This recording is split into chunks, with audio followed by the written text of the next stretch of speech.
Olá, boa tarde a todos e todas. Estamos aqui hoje para mais um seminário do PPGEduMat. Hoje recebendo a professora Rosane Reynolds, da África do Sul, de Cape Town, que vai falar com a gente um pouquinho sobre a idade como uma categoria de exclusão nas salas de aula e no mundo de um modo geral. Então, hoje nós contamos com a presença da professora Rosane, também o Paro, que é aluno nosso aqui, que vai nos ajudar na mediação com as questões. Muito obrigada, Júlio, desde já. Então, eu vou começar apresentando a professora Rosane para vocês, primeiro em inglês e depois em português. E nós começamos essa apresentação. Parece que a minha câmera está com um problema, só vou religar. Funcionou?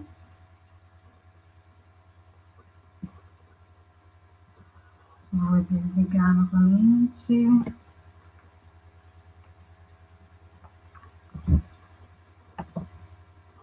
Não sei o que é. Alguma coisa com a imagem.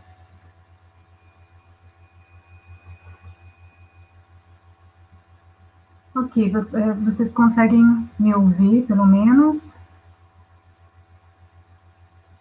Isso, lá. Ok. Então, voltamos para cá. Vou fazer primeiro a apresentação da professora Rosane, em inglês, depois em português, explicar um pouquinho da dinâmica de hoje, e aí a gente começa já o seminário, tá bom? So, I'm going to introduce you, Rosane, first in English, then in Portuguese for our audience. And this is Rosane Reynolds.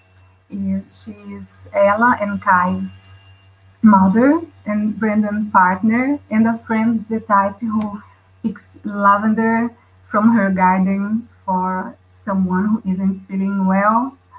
She is a master in education, and having submitted her thesis for analysis like some weeks ago, she is now waiting the completion of her PhD in education at University of Cape Town under Karen Murray's supervision. She is a foundation phase or an early childhood education lecturer at the same university, and her research interests include philosophy with children, philosophy of children and childhood, and inclusive education. Now in Portuguese.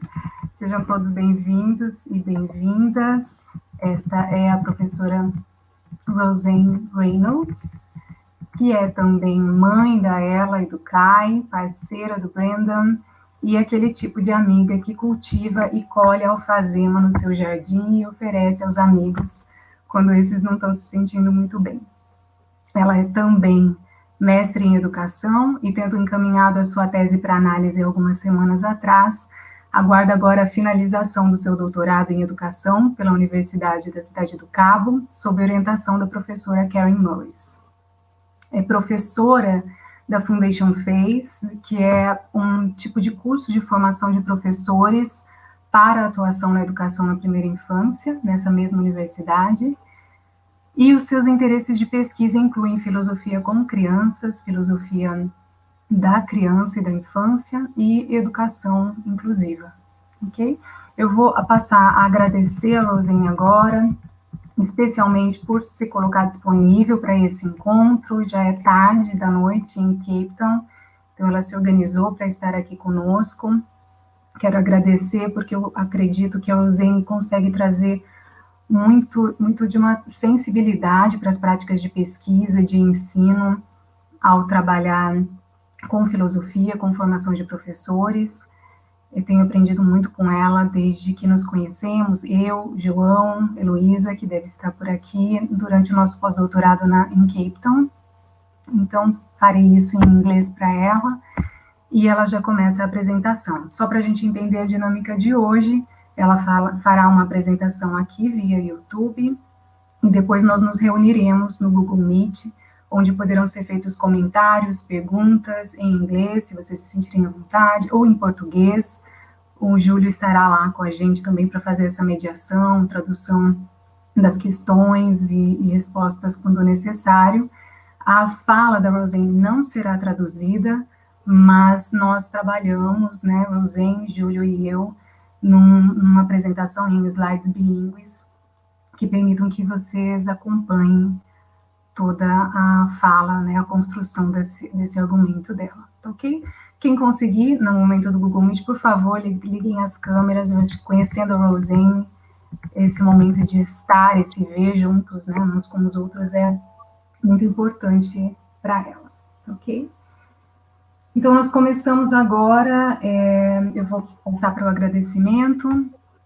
So, now in English again, and I would like to thank you, Rosane, for agreeing to be with us today. It's late in Cape Town, so I'm also grateful for taking the time for this meeting. Since we met in 2019, it has been a pleasure to hear from you and learn a little about what you have been thinking and doing in education, philosophy, and teacher training at the university, but also in cities schools. It's always very powerful to observe all the sensitivity you bring to these teaching and researching movements. So thank you. It's a pleasure to have you here today. Feel free to start your presentation. You can't see us, but we are already a lot of people here making comments already, and we are here with you. Okay? Thank you. Thanks, Lydia. Thank you. Lizia? We are 65 for Thiago is sending here. So thank you, Lizia.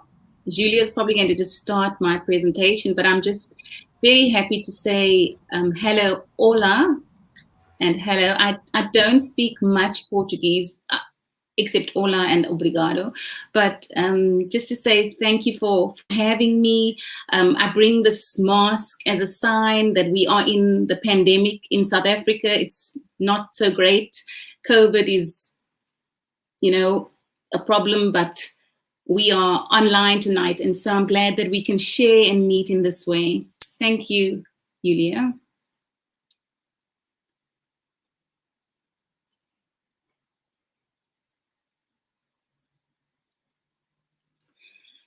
So, as Luzia has said, I'm Roseanne Reynolds, and it's 9 o'clock in the evening in Cape Town, but I'm happy to be here. This is important work, and I'm hoping to meet all of you later in our question and answer session. My topic is what I wanted to share with you about my PhD is age as a category of exclusion in classrooms and in the world.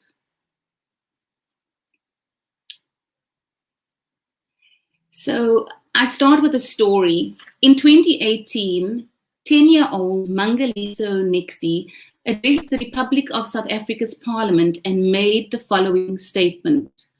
Just because somebody has a different age than another person does not necessarily mean that they should have less access to things because of their age or anything like that. He was referring to the fact that children in South Africa cannot vote and participate in the election of government leaders and the national president until they turn 18. Mangaliso was building a specific argument about the exclusion of children from the national voting process and was asking the parliamentary committee to consider his suggestion.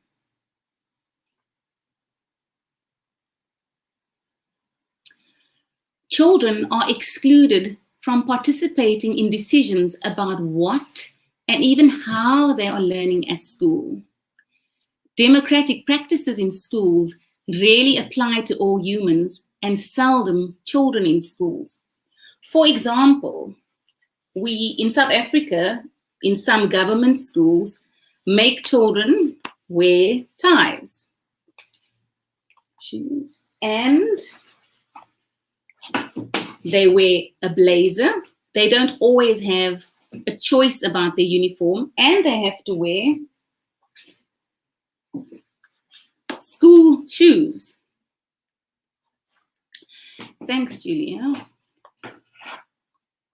So I'm going to ask you, even though we're not in the same room, maybe just for 1 minute, can you share time, maybe think about it or type it, a moment when age was a category of exclusion for you as a child?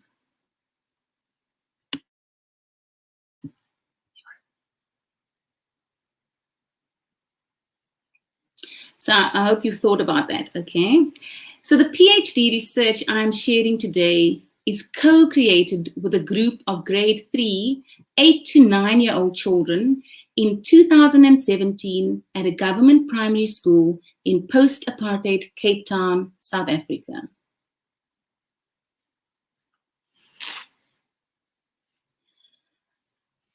This is a map of South Africa. Sorry, not a map of South Africa. This is a map of Cape Town. And you can see on the screen, the red dot is the suburb where this research has taken place. Thank you, Julia, exactly. And maybe I could just ask you to look at that in relation to the ocean and the mountain and the greenery in that area. Thanks, yeah. And you can see very green during apartheid, mainly where white people lived, and the very brown areas were for, well, brown areas were for Black and colored people in South Africa and Indian people, different people classified by the apartheid government. Thank you, Julia. So the theoretical framework that I use is critical post-humanism. And Karen Barad, her theory of a gentle realism, not only disrupts epistemologies and ontologies, but also questions the ethics of onto-epistemologies that take human exceptionalism as a given. So I'll let you, we need to take a bit of time for you to read the Portuguese, but what is it that makes us think humans are better than other things, other people, some other people, animals, the land, maybe? Thanks, Julia. So critical posthumanism provides the theoretical framework for thinking about a transformative theory practice. It is transformative because it decenters the humans and involves rethinking what humans do and what certain humans previously excluded, children, people of color, those living in poverty, are actually capable of.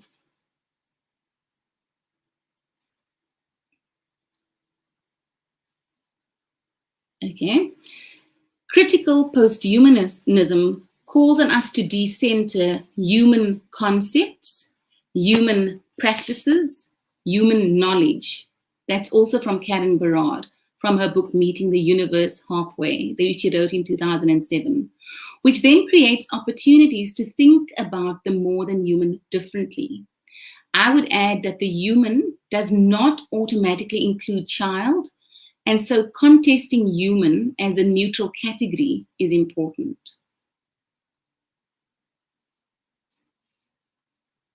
Thanks. Rosie Bradotti offers a helpful reminder that human has never been a neutral category. And so these human concepts, practices, and knowledges I formulate as adult ones for specific adults as they perform in schools, usually the teachers or the principals in power, or with more power than other adults and certainly more power than the children. Karen Morris, my supervisor, urgently reminds us that child is excluded from the category of human, especially as part of a post-human formulation, and needs to be considered as child as phenomenon, not just child as subject. Thanks. As Lucia explained, my work is situated in philosophy with children and the community of philosophical inquiry. It was the research pedagogy and methodology for my research. And so the usual steps in a community of philosophical inquiry involve presenting the children with a provocation. And I'll show that in the next slide. Thanks, Julia. This tapestry, and I have a photocopied laminated version. This tapestry was a tapestry that was stitched by the principal of the school in 1998. And I'll show you on the next slide, but we'll look at it, the whole slide, yeah, in 1998. All the teachers on there are white. And at the bottom, there's a Miss Lawrence on the last row to the right, Julia. Keep going, keep going. Next one, yeah. Close, yeah. Just to the, I'll show you on the next slide. And that's me, but we can, Julia, let's go to the next slide and then I'll show you. Yeah.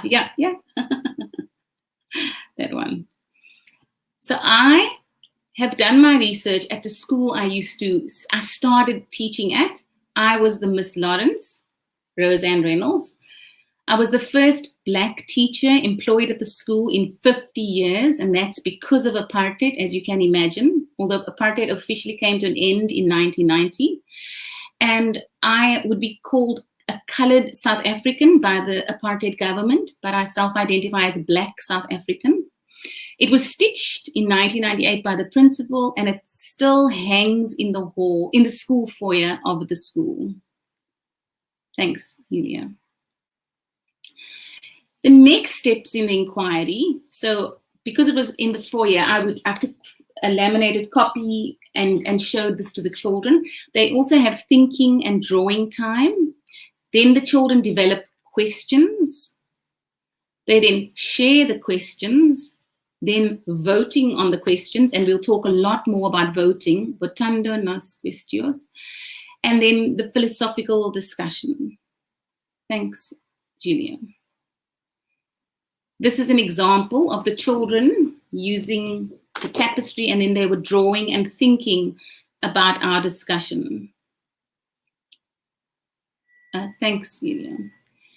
Now, creating the questions. It's very important that the children develop the questions, not the adults and not the teacher. David Kennedy and Walter Cohen. Walter Cohen is a good friend of mine, and he's in Brazil at the University, UERJ. They was talking in an interview, and they said we should allow questions to question. Cohen also says, and I've learned a lot from Walter Cohen, philosophy arises from a question. And then Gareth Matthews, who was also a philosopher of childhood, says, usually only useful questions are expected of children.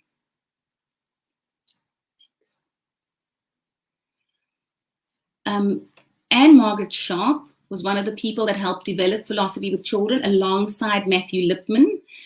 She passed away, but this is a reprint of something she wrote in it was printed in 2018, and she suggests that to question is to take a stance of curiosity or challenge towards someone or something which constitutes a relationship of freedom in regard to it. Thanks, Julia. This is an example of the questions. The question, how long will it be until the school breaks up and dies? Why are there ink pens? Why did this person make it? Will there be sport at the school when we are older? What will happen to the animals if the school falls down? This was the provocation, and the children, we shared a short story, and then they wrote these questions. So Julia, just wait, don't change it. I just want to show some examples. These are the, if I was sitting with you in Brazil, these are, I wrote the questions.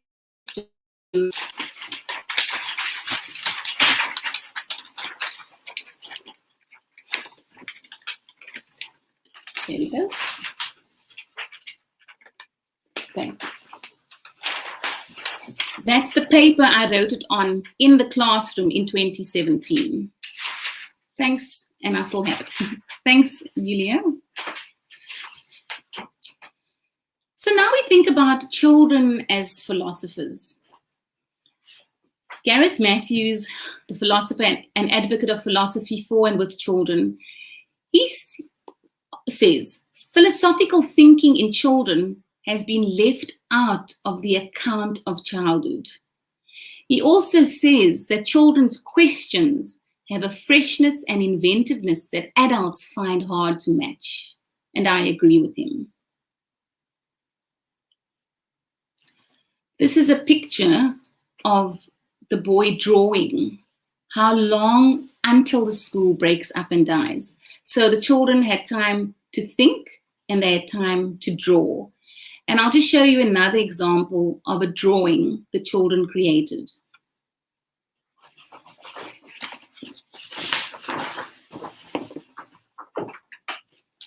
Oh, goodness.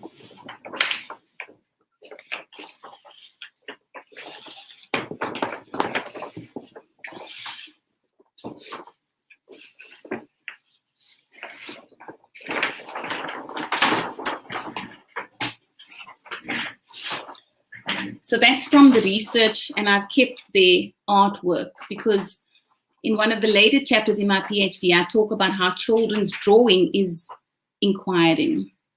Thank you. Thanks, Julia. So to talk about what else is happening in the inquiry, I argue that the so-called shared model of authority, as suggested by Michaud and Valitalo, is what helps to destabilize the unequaled adult-child relations in this lesson that I had with him.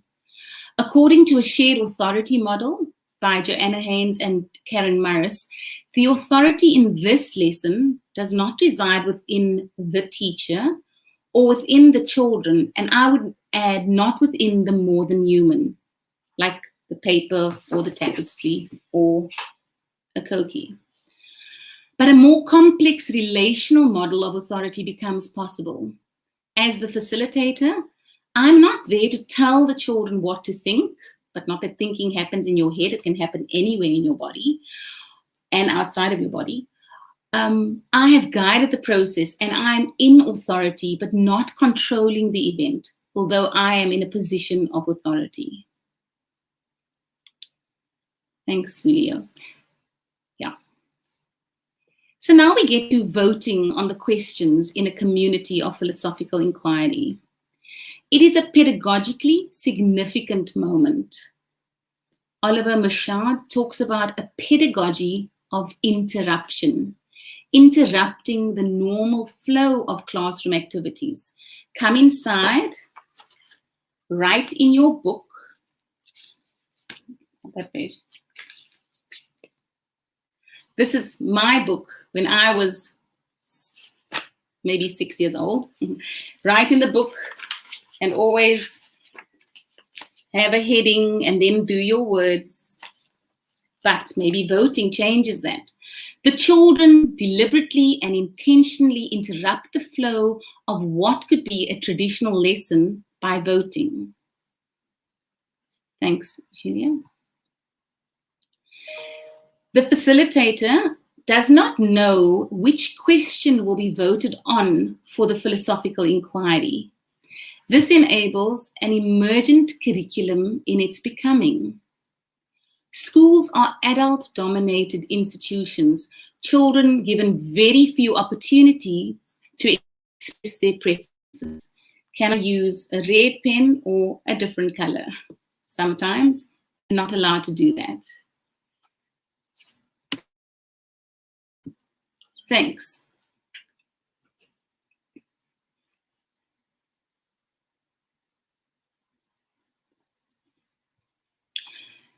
In the inquiries, I did 13 different inquiries with all the children from grade 1 to 7 at the school. This is an example of a grade 3 class. And because the children had to give consent, some of the groups were smaller.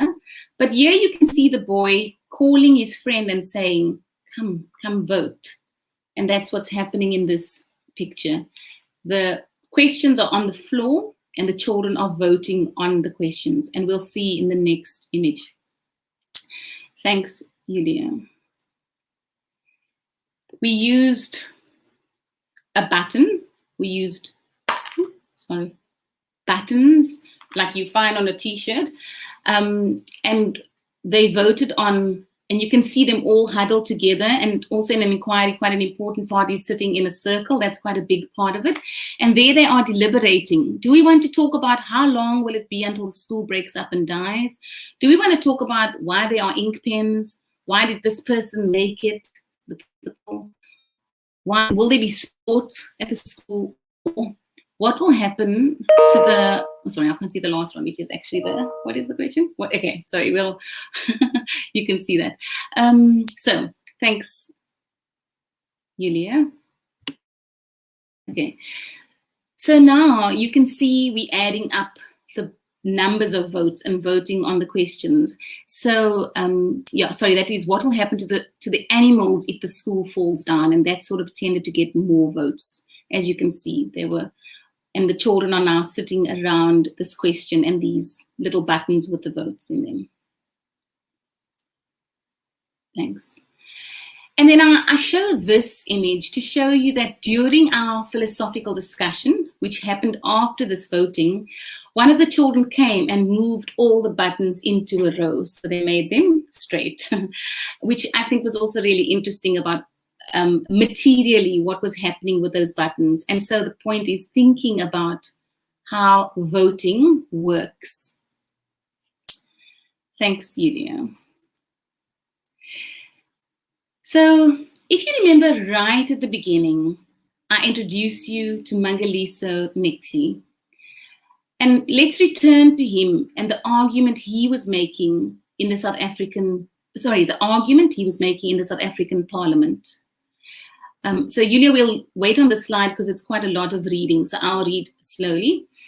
Acknowledging the full equality of children is transformative of society itself because it necessitates a fundamental rethinking of democratic ideals and institutions around the particular capacities of children. Politics presupposes difference and disagreement. Where there is undifferentiated uniformity, there is no politics. This is Toby Rolo, who works a lot on children, and well, we'll read a lot more about him in a minute. Toby Rolo continues saying, political equality then is the form of equality we establish between people with diverse interests, ideas, identities, and capacities. Establishing the formal equality of people with diverse capacities is a necessary part of the anti-colonial shift that democratic politics offers. Recognizing the political equality of children means recognizing that speech and reason can no longer wholly define politics. What we need to get there is a decolonial politics of childhood. And as I said, that's Toby Rolo. And he's saying we need to think about, often people say, oh, very young children are not capable of reason and speech. And we're going to get to it in a minute about how we think about the ages children may be when they can make a decision about what it is that really possibly counts. Okay, thanks, Julia. This is a picture of Mangaliso Nexi, and he's in Parliament in South Africa. Unfortunately, this YouTube clip has been taken off YouTube for some reason, but it had 7 million views, which is very interesting. So he was only 10 years old at the time, and this is him asking that question. But I have the transcript because I used it for something I worked with Karen Murris, my supervisor. We worked with this with our students at the University of Cape Town, and I used it with a group of teachers we were training at a philosophy with children training session. Funny enough, just before South Africa went into lockdown in March of 2020. Thanks, Julia. So this is his full statement. Again, Julio, I'll read, and then we'll just wait a bit so that people can read the Portuguese. So this is what he said. So my question, which is not really much of a question, well, it is kind of like a statement. So let's say we are in 2019, and it is the elections, and a child wants to vote, but they don't have that opportunity to vote because they are underage. What if we make this change?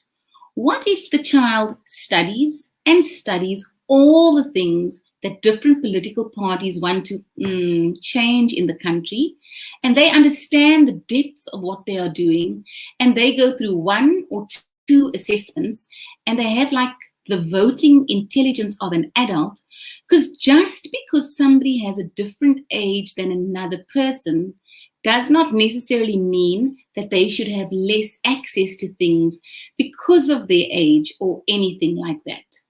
But like many adults expect children to be to not have as much intelligence as adults. But if the child has surprisingly high intelligence, there's laughter from the adult members of parliament.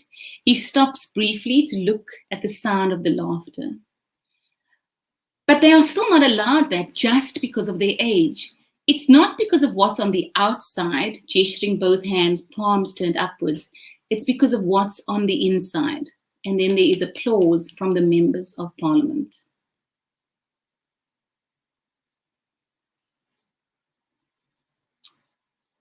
Thanks, Julia.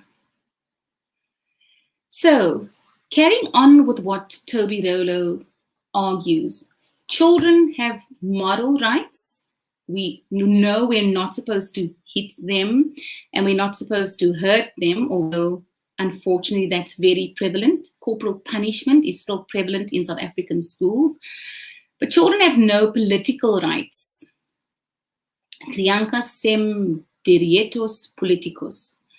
Very specific discourses. There are very specific discourses about adults and children in functioning democracies.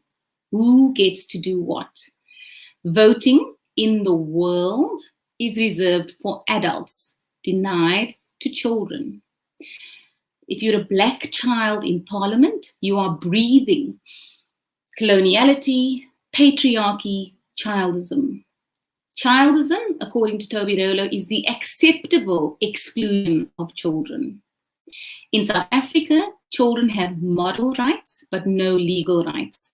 They have no voting rights, rights to property, or political equality. They can't make a choice about their president, who is slightly less problematic than your president in Brazil. Thanks, Julia. This is the path to democracy in South Africa. In 1994, we had our first democratic election when Black people could vote. And this is an example of a line of people voting. And in South Africa, it didn't take maybe some days. For some people, they waited for days and days and days to vote. And this is in a suburb called Muizenberg, which is in Cape Town in South Africa.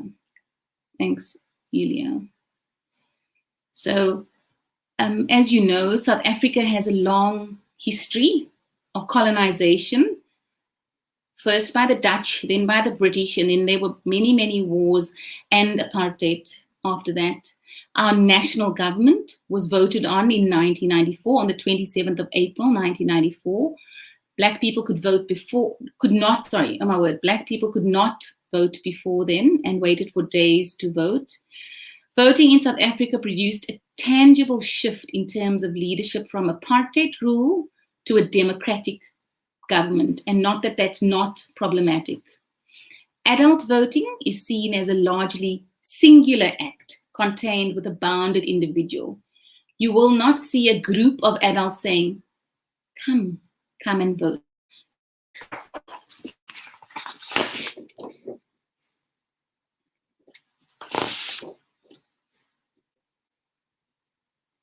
That is not how adults vote. That's how adults vote. Okay, so thanks, Julia. We're going to do, this is a drawing by my son, Kai. I have a son that Lucia spoke about and a daughter, Ella. And one day we played a game about questions, and one of the questions was, my daughter asked, do fruit have politics? And so my son, when he was about 12 or 13, he drew this picture of all these fruit lining up to vote. And you can see they mainly have 2 legs. So it's probably a bit ableist. Everybody maybe has some legs. And there's a banana and an apple and a pear, and they're all lining up to vote like adults, like humans do, but maybe they do. And you can see, thanks, Julio, the shadow getting smaller and smaller with the long queue, and he called this drawing democracy. And so, thanks, you can go to the next slide. So maybe fruit do hold elections about color variations, seedlings, whether we'll produce a crop or not. As humans, we do not know. And I do not presume that we can know either. It is not entirely impossible.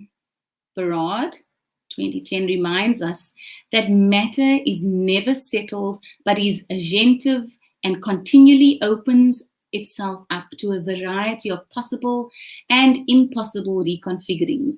Matter is ongoing ontological transformation.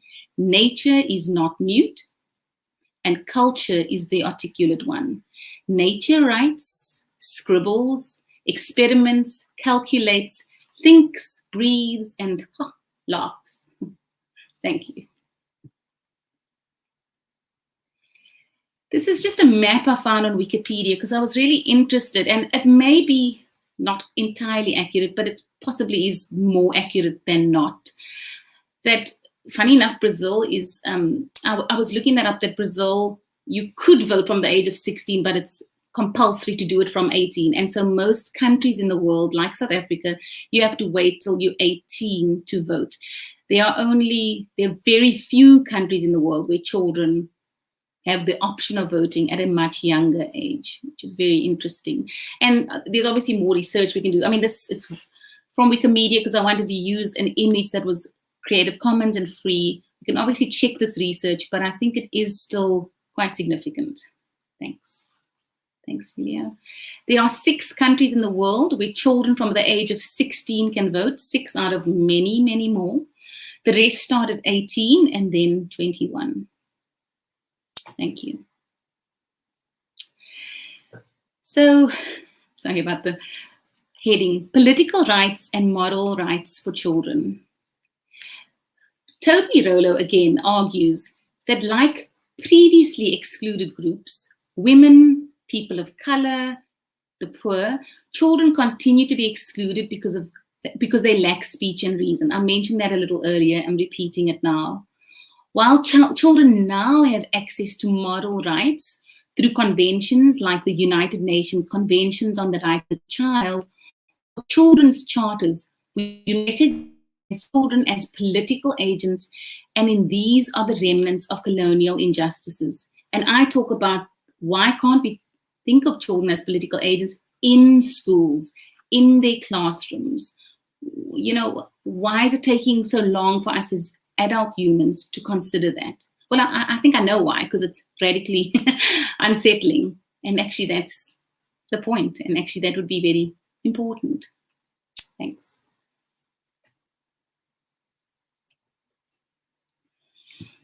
Rollo, excuse me, I'm sorry, I know we online, and I'm sorry people need some water, or please, I hope you're all feeling comfortable. It's a long time to be talking, but yeah, I've got about 7-8 more slides left. So just to let you know, there are lots of words on these, but I hope that you are all still with me. I'll just had some water too. Thank you. Rollo, again, is not suggesting we lower the voting age. I agree that it's not enough. I also do not think this is the crux of what Mangaliso Nexi was suggesting either. Something more radical needs to occur as parliaments and governments are designed by adults for adults. What the children in the philosophical inquiries are doing is not simply mimicking what adults do when they vote. This step in the community of inquiry is not only about voting, so the children in the inquiry are not simply voting so it can mimic a future action they are currently denied participation in. Thank you. Rather, the voting in the philosophical inquiry, unlike the voting in a political election, is significant as it is about the kind of change which gives the child in the classroom political rights about decision-making of a pedagogical nature. What is it I could be learning? How could I be learning? Why does this matter? Is this really important? And actually, children can tell us that. The purpose of this process could be to decide what to learn about, how to work in a group, the way to present knowledge, how to draw, like we saw that beautiful drawing, and how to draw and create art in a classroom or other such inquiries. Thanks, Julia.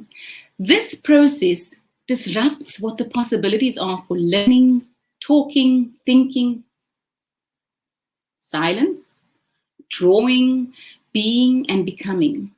What is also significant is the inequality that exists between adults and the children and the more than human others, including the land in the classroom, and it's not to be done away with. It is worked and recognized and paid attention to in a way that disrupts the usual flow of knowledge production.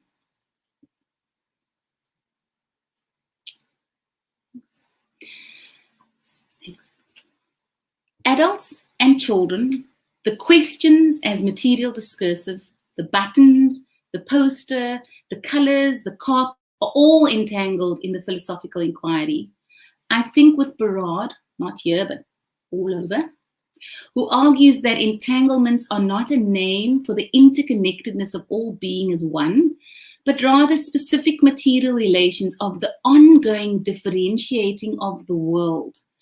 Entanglements are relations of obligation, being bound to the other. And the other is not just the human other, being bound to the other. Even the book. Enfolded traces of othering.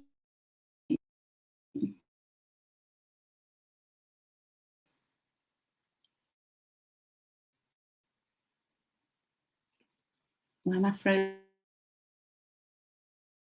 Oh, is it okay? Ah, thanks. Yeah, I'm just frozen for a minute. The internet is getting tired. In this presentation, I hope the focus is on how a community of philosophical inquiry creates this space for children's thinking and deep wonderings. This thinking is not located within the child, in their mind, and does not emerge only through the thoughts they verbalize. Rather, the thinking is made, or this thinking is made possible relationally as part of a pedagogical encounter between adult, child, art, floor, space, land, history, philosophy.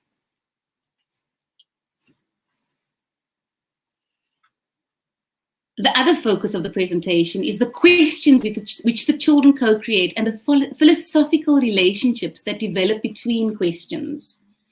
Gareth Matthews is also helpful to move the work of this presentation forward as it reminds us that children, as I said earlier, but it's important, children as philosophical thinkers and doers have been left out of the dominant narratives about children. Voting on the questions as a pedagogical practice, which has an impact on what will be taught and learned in the classroom, has been theorized with the help of Toby Rollo's formulations about child as political agent and not just moral agent, and the implications for more democratic and just schooling.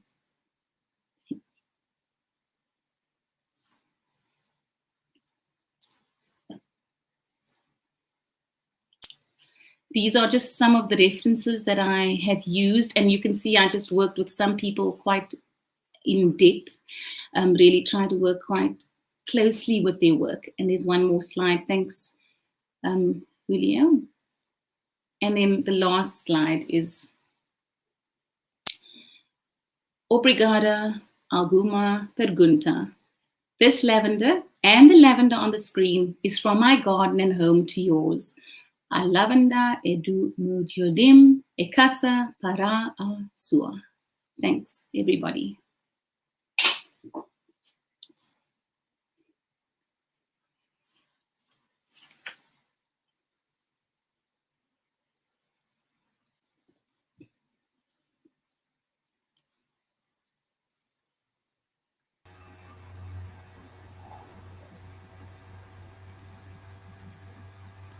So let's wait for Lucia.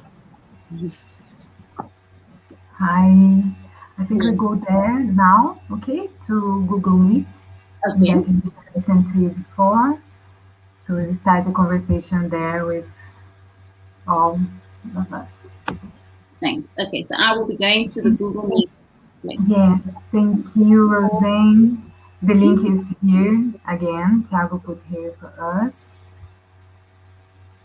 Thank you for your presentation, for being here with us. Let's keep this conversation to that another space now. Perfect. I've just clicked on that. Thank you. And thank you, Julio. I really appreciated that. Very kind and gentle, moving from one slide to the next. It was lovely to have you in this space with me.